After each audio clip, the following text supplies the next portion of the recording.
This time on Between the Wheels. Well, that doesn't sound like a Jeep. It's because it's not. I was only 17 years old when I had this thing, and I've owned it for the last 18 years. The guy before me really beat this thing up, and it needed a lot of work. And all of a sudden, the Mad Max project was born.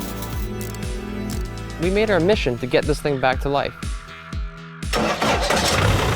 Holy it works. Just got a tornado alert.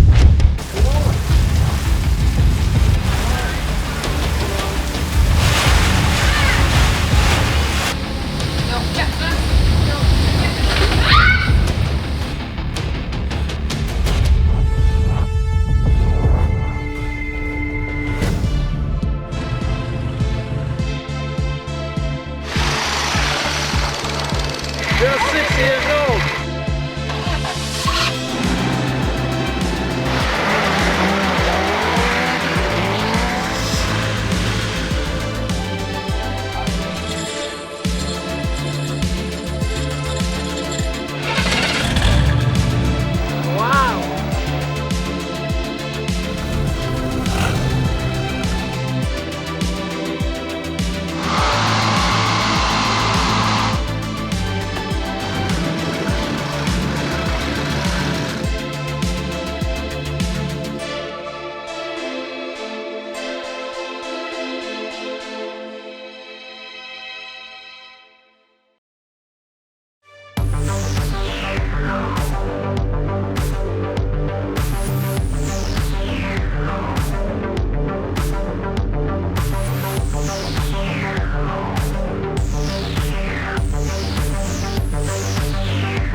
So this is my 1988 Jeep Cherokee XJ. To date, it's the most popular modified vehicle out there in terms of off-road vehicles. And this one is no different. It's an absolute Frankenstein creation of mechanical engineering and creativity. So what makes this one so special? I got this car back in 2005 as a graduation gift from my dad. Graduated high school, got it, I was 17 years old, except it didn't look like this. It was in much worse condition.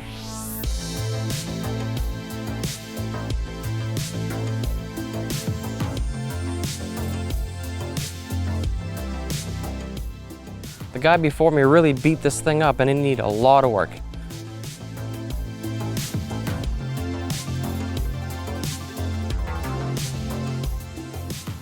It always looked really cool, but it really needed a little bit of love. So the first thing my dad did was put me and my brother to work, sanding it down and getting it back to the original primer.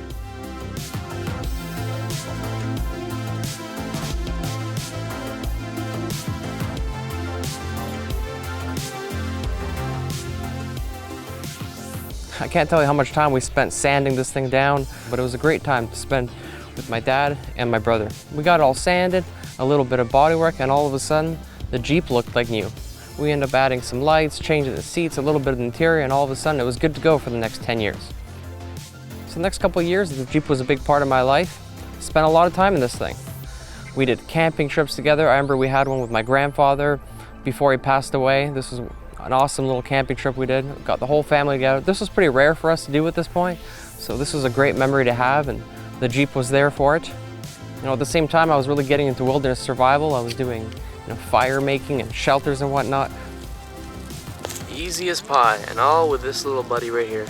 And when I would do that stuff, I would take the Jeep and my dog. I got into survival because of the show Survivorman. I would later end up working with Survivorman himself, Les Stroud. We became friends. And I worked on season 5 of Survivorman, and that was an awesome experience. But prior to that, he had me do a couple gigs for him. He's also a musician, so he would have me come out. I would drive 4 hours from my house, film one of his gigs, and then drive back. And the reason I'm saying this, because this is where one of my favorite memories with the Jeep was. I was in my early 20s, I was a young lad. I remember filming the gig, and I would drive back, and I would get home around 3 a.m. And when I was driving back, I had one of the most crazy, magical experiences ever. I was driving back, it was pitch black, no one around, middle of the night. The moon was out. I saw a family of wolves. And then I saw some foxes. I saw a moose, and I just had this thing. And I'm just driving there, I have all my lights on, like it's daytime. and I was listening to the soundtrack from a game called Tiberian Sun. It was such a magical experience. It was the weirdest but coolest thing ever. I can't explain it, but it was a really cool moment looking back now. And at the same time, I rolled over 200,000 kilometers on that exact trip, so I remember everything about that trip. So why am I talking about Survivorman? Because he was actually one of the people that got me into the industry. I really got interested because of him, and the style we're shooting right now, where you just see a bunch of cameras set up. There's no camera crew on this show. It's the exact same style he's doing. We're just doing it a little more modern with a little newer technology and some new techniques. So another cool thing about this truck, it really strengthened the connection between my brother and I. Back in 2010, we went to Nova Scotia. How are you doing, Max? We didn't take this truck. We started a show called Ottawa. It was just like a comedy thing. My name is Darren. Most people just call me Derry. We didn't really know what we were doing then, and we decided the next year to go again and write this whole script and everything. So we did that. But on the day of leaving, the car broke down. It was a Jetta and we couldn't get it going. This time I took a Jetta. It's a pretty good car. It's about 12 years old, but it's better than the piece of shit I used to have. I remember my dad trying to fix it all night. He was under that thing and he just couldn't get it going. So what did we do? We had to take this Jeep. It took us a little longer to get here this time. Mostly Donnie's fault. First, his car breaks down, German, so we had to get my car, American. You know, sure, it may get 30 liters per 100 kilometers, but I know it'll get me there because it's American. It's built to last. Donnie's just pumping her up full of gas right now. We should be on our way soon. We really didn't want to take the Jeep because it's kind of scary taking something this old on such a huge trip, 4,000 kilometers. And it turned out to be one of the best things ever because all of a sudden we integrated this Jeep into the story, and this completed the whole idea. It made everything work. This was the missing piece we had. Pay for the gas? If we catch a flat tire, you're changing it. We're not gonna catch a flat tire.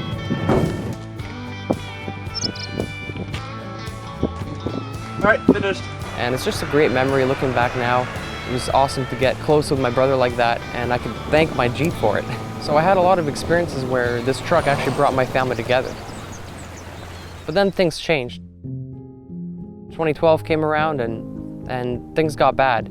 My parents divorced and everyone went their separate ways. It's a really bad situation. I remember my brother moved out, my dad moved out, my mom. It was just me and my grandma. There was no one there anymore. All of a sudden, everything turned sad, and it was like that for the next couple of years. And I remember that was one of the darkest moments of our lives.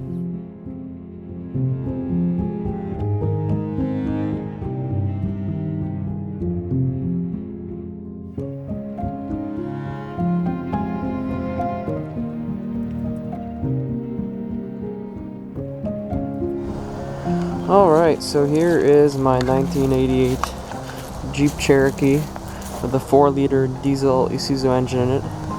And it's been sitting here for about 4 years now, unfortunately.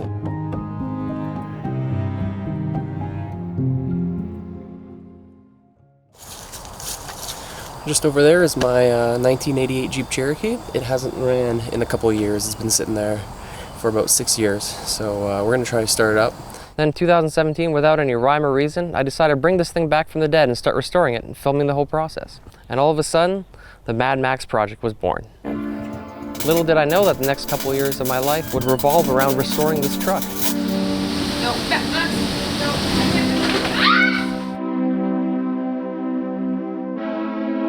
So last night's tornado just took out my car. It was like a resurrection.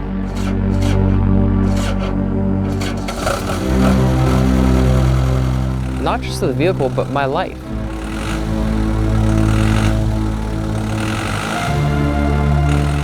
Relationships that had previously faded away all of a sudden became important and began returning to my life.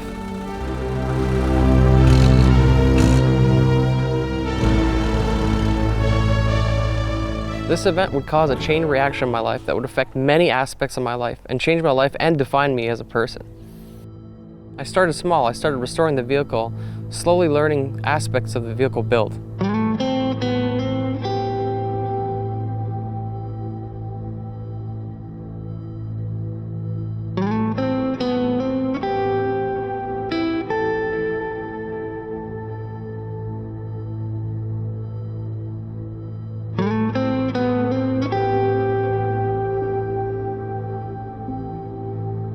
I didn't know what I was doing. I'm not a mechanic.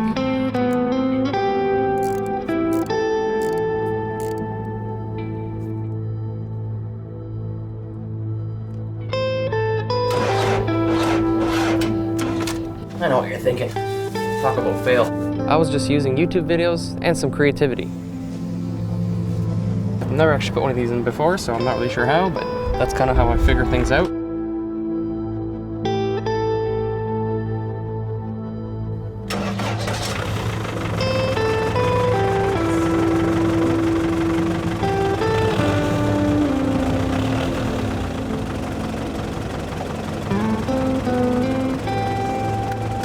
I originally posted some videos. My dad doesn't live in Canada, so he doesn't see this whole thing. You know, he can watch it because he watches my YouTube channel. Suddenly, my dad was back in my life. We were working on the truck together just like we did 10 years ago.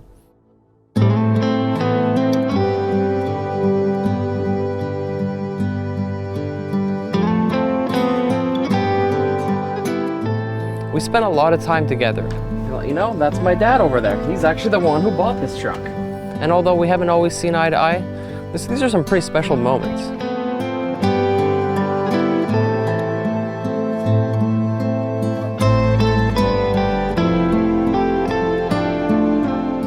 And to be honest with you, without him, I would not have got this done. That's plus or minus? Minus. Front, right. We made our mission to get this thing back to life, and we decided to give one more massive goal for ourselves. We wanted to get this thing done for my wedding. We worked on this for months. Day and night, we spent many, many hours on it.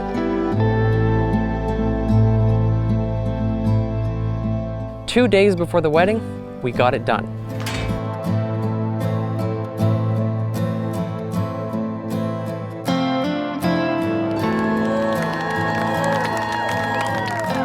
I can't tell you how awesome it was to bring this to my wedding. And it's such a significant part of my life, bringing it to my wedding and spending the time there with my wife. Let's go. And my family, it meant a lot to me. My brother and I decided to film another auto. We were back at it. Here we are, just like 10 years ago, filming together, having these fun shoots and just having a great time. So then you have to ask yourself this: why keep this thing? Now that you have a Bronco, why hold on to it? The thing is, I always have a hard time answering that. People don't really understand that it's not just a vehicle, it's so much more than that. This has been such a crucial part of my life in so many different ways. It's shaped who I am. I've had more great memories and significant moments with this truck than I can even explain. And then someone will say, well, you know, why don't you get rid of it? It's in the way. I can't do that because my heart is in this thing, my heart and my soul. You know, I've had this for more than half my life. Now, we named this truck Mad Max on account of its badass looks, but what I should have really named it was Forrest Gump, because it seems to be at every significant place in my life. This Jeep is responsible for forming relationships in my life, and then bringing them back when I need it most. And you gotta ask yourself, is it just a car, or is it much more than that? You know, this is my story of Between the Wheels, and I'm excited to share a lot of other people's stories, because I know there's lots of other stories just like this one. First, let's talk about what defines the vehicle. And for starters, this. Now I know what most of you are wondering, well, that doesn't sound like a Jeep. It's because it's not. Let me show you what's under the hood. So this is a 1993 3.9 liter Diesel Isuzu engine. I know it looks pretty nasty, but it's actually a really cool engine. So this engine is known as the 4BD2. So somebody took the time to take this engine out of a forward tiltmaster. You're wondering what the hell is that? It's basically one of those moving trucks with a flat front. Someone put a moving truck engine into this Jeep. What a wild creation, right? Now this engine only has 135 horsepower, but has 255 pounds of torque. So that's a lot of torque to the rear tires. So if it's raining outside, you could spin the tires pretty easy. It's not the fastest thing in the world, but it is turbocharged. So you do have some speed. I feel like something might have been done with this before because it feels like it has a lot more power. Now, typically stock engines, they don't have this inline 4-cylinder. You have a gasoline powered 4-liter inline 6 by AMC. So this engine was really popular. It's one of Jeep's longest running engines. It's known as a very reliable engine, and it's almost unkillable. So why would someone swap this? Well, to be honest with you, I'm not sure, but definitely there's not many of these around in the world. There's probably only a handful I've seen on YouTube here and there, but they are pretty cool. Now this is an absolute genius creation. To get this all to work, it takes a lot of engineering and skill. It's not something we did. This had been done previously and kind of one of the reasons we wanted to buy this vehicle. There's not many of these around in the world. So the Jeep itself uses a 5-speed manual transmission that comes with the Jeep. In order to make this work, they had to do something absolutely insane. So they took the bell housing, which connects to the engine to the transmission from the Isuzu, cut it, took one from the Jeep, cut it as well, and welded them together. Now that is some precision work. To get that to work, that's incredible. But you know what that enables? That enables this Jeep to run on a Jeep transmission. That's right. So the transmission, we ended up swapping it last year for another one. It's called the Ax15. It had the same one in before, but this one had died, so we replaced it. This is the basic transmission in the Jeep. It's a 5-speed, it's a really nice transmission. And we had to change the pressure plate, we changed the slave cylinder, and we changed the clutch itself. So this thing's all good to go. But it's still got an Isuzu engine, and it's got the Jeep transmission, which is really, really cool. So them taking the bell housing and welding it like that enabled this vehicle to use this transmission. So a lot of you that aren't familiar with this vehicle might be wondering why? Why the Jeep Cherokee? What makes this vehicle so special? Why are people modding this thing? 2 reasons. It's simple and it's cheap. They made this vehicle from 1984 all the way till 2001 with very little changes. There were some modifications, you know, some new technology and whatnot, things become more efficient, but it really didn't change much. It's so simple to work on these vehicles, and which is one of the reasons I felt comfortable working on it, because I didn't know much about these vehicles. I knew very little, but it's so simple to learn. With a couple of YouTube tutorials and just being creative, you can get a lot done. So let's talk about the front end. This is an R bumper. It came with the car. We didn't change it. We did paint it. We ended up putting on some lights. These are some spotlights. And on the roof, we got 4 floodlights. All this lighting makes it possible to drive in the darkest conditions. You can see everything. It's like daytime. We also end up switching up the headlights. We put these nice LED headlights in, and we change everything to LED. There's no more incandescence on this vehicle. And the thing that's amazing is because these are such popular vehicles, there's a lot of aftermarket stuff. You could still buy lots of the parts for this vehicle. One of the reasons I was able to work on it. So for tires, you got these 32-inch Goodyear Wrangler tires with built-in Kevlar on the sidewalls. So in case you snag something, these are really durable tires. Not only are they durable, they last a long time. I used to have these Yokohama tires that I put on, and after about 10 years, they completely cracked. But the old Wrangler tires I had on previously lasted over 20 years, so I bought the same ones. All right, so obviously this is not the stock height of the Jeep. This thing was lifted. Now, it was lifted before we bought it, had already been done. There was 6.5-inch lift on the front and a 4.5-inch lift on the back. And the funny thing is, when you stand this thing next to the Bronco, they're actually the same height on the roof. But the thing is, the Bronco has way more headroom inside. This thing, you're almost touching your head at the ceiling, so it's got way more clearance. You can actually sit under there if you wanted to in some areas. So when I was working and restoring under there, I was actually sitting in some places because it's so high off the ground. It's just a really cool advantage of having these things so high up off the ground. Now, one thing we did do is we actually ended up changing the shocks because the shocks really went to garbage, so we had to change them. We put on Skyjacker shocks. This included all 4 struts and a damper shock in the front. So the damper shock just connects the front of the suspension. This ended up being crucial because a problem we've had with this thing, and a lot of people have, is something known as the death wobble. You'll be driving and all of a sudden your wheels will just go crazy. And this thing is probably the most terrifying thing. And once we changed the shocks and the damper shock, this completely went away. So finally solved that. Now there's a lot of ways you can get that problem.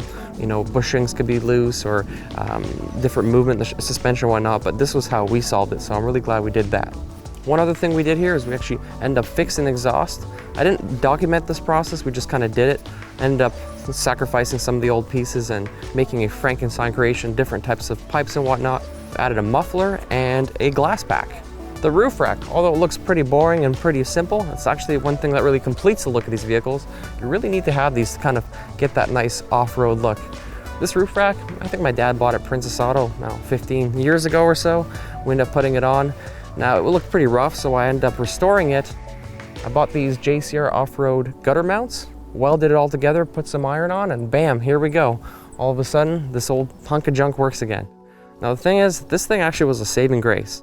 It doesn't look like much, but the thing is, if this wasn't here, I don't know if I would have finished this vehicle. Because back in 2018, we had a tornado. That's a hell of a storm coming. Holy cow, look at that. That is coming down hard.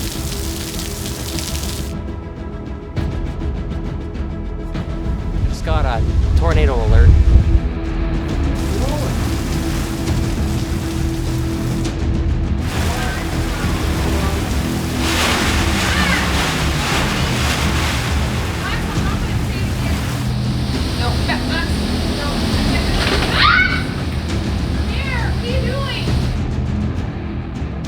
last night's tornado just took out my car. I couldn't believe it. The tree broke, landed right on the car. You know, I was devastated. I honestly couldn't believe that. What are the chances of it landing right on top of the vehicle? But I ended up fixing it, getting it back in working order, and look, she's still here. But if it wasn't for this, I could only imagine what the damage would have been. And then the next thing we have, Bushwhacker fender flares over here. These guys are kind of an iconic look. A lot of people put these on their Jeeps. I end up putting them on because I like the look, and the stock ones are kind of boring. Putting these on was a little interesting. When I was putting them on, I was using my drill bit broke, and then bam, went right into my hand. Of course, I kept going because when you have a project like this, you really can't stop for any reason. So it was kind of a crappy experience, but end up getting it done, and I'm so glad. It just reinforces the car, it looks much better, and if you do it properly, it can actually extend the life and the whole unibody. The next thing we had to do was the brakes. The brakes were a real challenge. Not in the front. The front, it was just stock XJ brakes. You know, we bought some new pads, new rotors, no problem. The back was a disaster. This was easily the biggest and most stressful part of this whole project, because the thing is, someone had changed the rear end, so the whole axle and everything had been changed, so nothing matched. They had some sort of kit on here. I had no idea where it came from. I couldn't source the rotors, I couldn't source the brake pads, nothing. So I'd end up having to do this Frankenstein creation once again. So what we did is, the biggest problem we had is, in order to pass safety, you need to have a handbrake, and this thing just didn't have one. And you couldn't add it with this type of caliper. So what I did is, I said to myself, you know, we got to figure it out somehow. So what we did is, we end up finding brakes from a 78 Cadillac Seville, of all things. I ended up seeing a YouTube video, and I just remember putting that thing on. I had no idea whether it would fit or not, and I was so happy when they did. Holy shit, it fits. Holy shit, it works. Another upgrade we did, we upgraded the brake booster and master cylinder. So this stock one was a single chamber. We upgraded to a double chamber. And basically this doubles your braking power, and this really changed the ride quality. It was kind of scary driving this thing with almost no brakes before. So this one's off a 95 to 96 Cherokee. It's a great little hack, great little upgrade. The first thing everyone always mentions is the Safari snorkel. So this is our air intake. It's outside the vehicle. Enables you to drown the vehicle and drive through water if you really want to. So the snorkel is redirected into this. This is off a Subaru. Actually, this was off a childhood car we had. I learned how to drive in this car. We ended up taking the air filter and putting in here. So when it rains, the water doesn't go into the engine, but rather it separates. So there are two filters on this vehicle. So this thing's got Cadillac brakes, it's got a GM rear end. There's so many different things on this, it's just crazy, you know, but this just goes to show you being creative does pay off. So the rear ended up getting some modifications too. First thing we did was added this JCR off-road bumper. It's really nice because you could put on this tire carrier, which is what we did. They come separately, but we end up getting it because it's nice to have a full-size 32-inch spare on the back. This way you don't have to have it inside the trunk, you don't have to have it under the car. It's just easy to access, and it's so easy to use. It just swings open, and voila, you got access to your trunk. So it's pretty nice. And at the same time, we end up adding this trailer hitch. This trailer hitch is always a good thing to have, so you can haul any sort of materials that you want. It doesn't have a huge towing capacity. Most of these off-road vehicles don't because of the suspension. It's not so much the frame, it's just the way the suspension is made. And one other thing that we end up getting is the mud guards. It's just nice to have those because this thing likes to fling rocks and we don't want any smashed windshields. Now this wasn't the easiest job in the world, but what it did is it enabled us to actually change the gas tank below. Because when we removed the old bumper, I was able to gain access under there and upgrade the gas tank. The gas tank had rotted out, so it needed to be changed anyways, but what we did is we actually added a larger gas tank, so we ended up upgrading it. So not too many changes on the back, but you can see it looks much better with this solid steel bumper, and at the same time, we didn't cheap out on the rack. We ended up going with something that's actually pretty good, so there's a lot of Chinese knockoffs that you can get, and it just wasn't worth getting, so we ended up getting this, and I'm glad we did. Sometimes you gotta pay the extra money, get the extra quality. You know, you gotta treat these cars with respect. So now we're gonna jump inside. The interior, I'm pretty proud of it. A lot of hard work went into this, and if you look here, there's been a lot of changes done. First things first, the obvious, the ceiling. This is not how the ceiling used to look. Although, this is from a Jeep. I actually got a lot of these interior pieces from a junkyard. We ended up just taking this thing and we ended up just spray painting it. It still looked pretty crappy, and I really wanted to add you know, a little pizzazz, make it look a little unique. So I put this diamond plate on. It was just a kind of a crazy idea, but it turned out really cool. And I'm really happy with it. Just goes to show you a little bit of junk, you can restore it and you can make something of it again. And we did the same thing in all the plastic pieces in this whole vehicle. So we took everything off, spray painted everything, put it back in. Honestly, this only cost a couple $100. Getting all these new pieces would be really difficult, and it's really hard to source these pieces. So this is the best we can do, and I'm really happy with it. End up getting these reupholstered. My mom actually did that a long time ago, so they look much better. The mirror was changed. It's an electronic mirror, so it says temperature, gives me my coordinates, so that's a nice little feature to have. Another thing we changed was the steering wheel. The steering wheel was really old and nasty, so we changed it to a Grant steering wheel. Next, I'm sitting on these awesome seats. These are Braun racing seats. We took out the old seats because they were all rotten and nasty, so we couldn't get those reupholstered, so we ended up putting these in. I'm really glad we put them in because you can actually adjust them. You can adjust the seat, you know, going front and back. They're extremely comfortable. They're, you know, a little sporty, and they just kind of make this vehicle look a lot better. If you look in the back, the rear seat looks very similar. That's actually the stock Jeep seat. What we did is we actually ended up getting that reupholstered and making it match the rest of the vehicle. Kind of went with the same style for the shifter, with the red stitching and the black leather, new knob, and everything looks pretty good. Couple gauges here. We got a boost gauge and we got an oil gauge. This was here beforehand. We didn't change this. We just kept it here. So this is the stock dashboard. However, we ended up restoring it by just cleaning it up and painting it. It was actually a lot of work to remove all this. We had it down to pretty much nothing, but we put it back in. It looks pretty good. Putting in a new dashboard would be a lot of work, so we just took off the plastic pieces and did the best we could. It was also really hard to find any sort of new dashboards in the area, so this is what I had to work with. Now you're probably wondering, what the hell is this thing on my dashboard? Well, I ended up cutting this notch out and putting this thing in. A lot of you wondering, what is it? Well, let me show you. I don't know why, but I like having a DVD player for long trips, you know, like putting on concerts and stuff. And at the same time, heck, you could have all your music really accessible here. I got maps on here. This is an Android device. This is a great upgrade. Because of this, now this car is modern, has all the modern features. I can go Bluetooth with my my phone, change all my music. It's awesome. Now this 88 is up to date. Now the one thing I do regret, as cool as this device is, it's pretty cheap. Like it's not as reliable as I thought, and I really should have invested more money into the whole sound system aspect. So I bought, I think this off like Amazon or eBay, something like that. Same thing for the speakers. I kind of cheaped down the speakers. I stuck to the same brand, but I really wish I had invested more money into the sound system. That's my one big regret. But you can always change it in the future, and for the amount I drive, it's really not that bad. Couple other cool things here. You'll probably notice what are all these little knobs here. The vehicle actually turns on and off with this. So if I turn it on, I can't turn it off unless I do the fuel shut off. And because this is a diesel, it doesn't have spark plugs, it has glow plugs.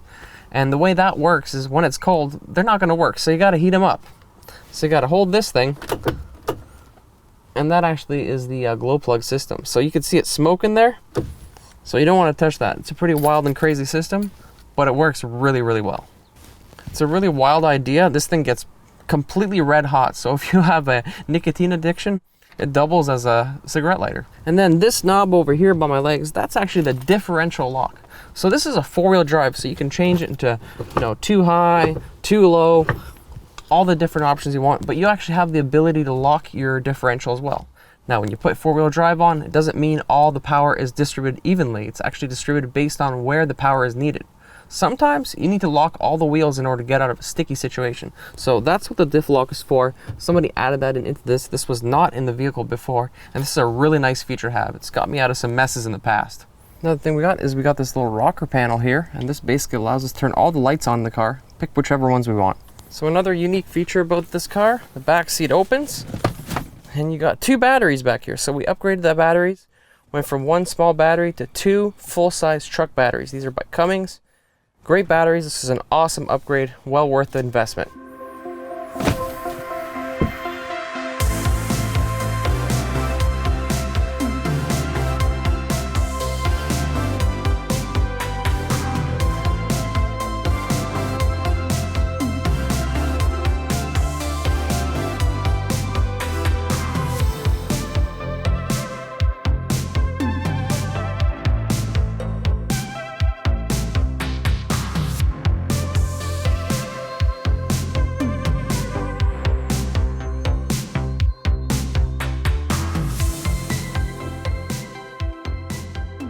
So now you've seen all the changes we've done in this car. Let's go take this thing for a drive.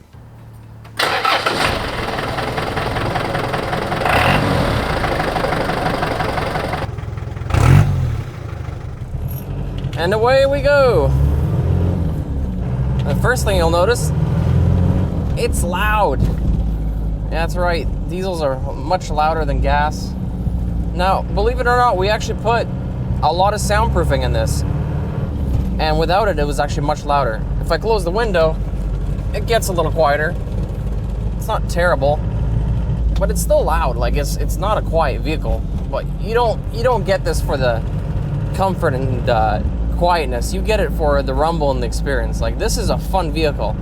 People would ask, why would you go from 190 horsepower to 135 horsepower? Well, this thing's so much fun. I don't even care about the lack of horsepower. It's got the torque. When there's rain, you could spin the tires really easily. It's a lot of fun. It's just a lot more enjoyable to drive than that 4-cylinder. It's different. It's very torquey. It feels like you're driving a truck, not a car. And that's the biggest difference right there, I think. So yeah, it's a little louder, it's a little rougher, but that's what these things are made for, man. Another thing is this suspension is really stiff, so it absorbs shock pretty well. You won't lose control. You really got full control of your vehicle. However, it's louder and it's not as comfy. Like, it's much stiffer. Like, you'll feel the bumps a bit, but your steering wheel won't go flying all over the place. Now, in terms of comfort, the seats are awesome. I've had a lot of people ask me about these seats. Why put racing seats in a Jeep? Because they look nice and they're comfortable. I don't regret spending the money I did on them. I think it was like $1,000 or so. It was a lot more than I wanted to spend. I don't mind. Totally worth it than restoring those old seats. Now, along with that, obviously we have the suspension itself, the Skyjacker suspension. I looked at a lot of different ones. I was looking at Fox. I was looking at the Rancho shocks, all these different ones, and Skyjacker were significantly cheaper, but the reviews were really good on these ones. So I decided to go with them, and I changed this, and I don't have any regrets. These shocks are awesome. You don't feel much of anything, really. You could really fly over some bumps with this thing, so this just a huge fix. And obviously not having that terrifying death wobble, that's a relief too. It's not the fastest vehicle in the world, and I'm having some fuel issues too with air in my line, so right now I don't have all the power I would normally get. When you downshift with the gearing, you're almost stopping. It's like having brakes.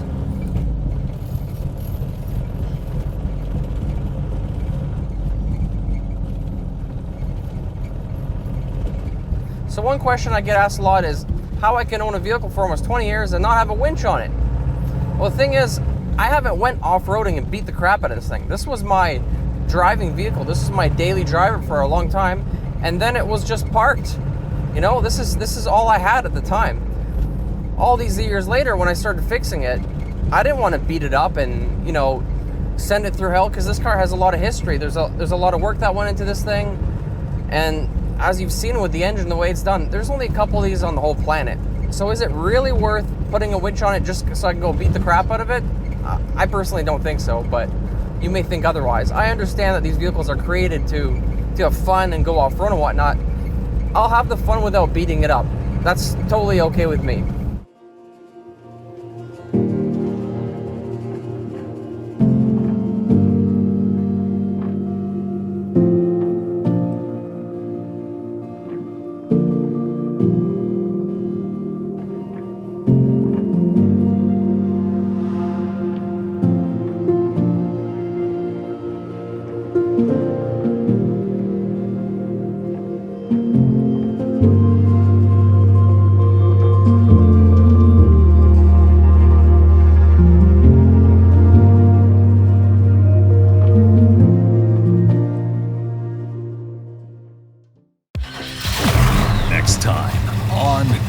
The wheels. So you could do some nice burnouts with this thing. Oh, yeah.